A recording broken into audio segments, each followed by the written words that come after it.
हुई से ना एंड हुई से काबर की मैं आज प्रमोशन में गए रहा हूँ, वहाँ से वापसी हुए हूँ। तो यहाँ बहुत जगह लाइव शो चला रही से, एक कालू यादव के और एक विवेक शर्मा के, जेला मैं यहाँ छोटे छोटे ले हूँ, कालू यादव के भी ले हूँ। तो आप मैं जरूर देखूँ और मैं छोटे से ब्लॉग बनाऊँ, दिल जरूर देखूँ, पूरा गाना सुनूँ, मस्त लगी। लाइव शो है टिकरापारा के।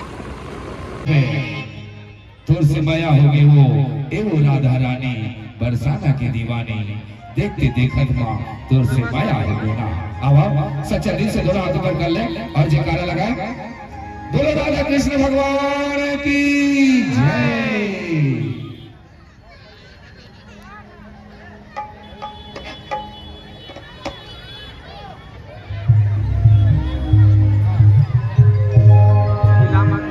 ए मोला माया होगी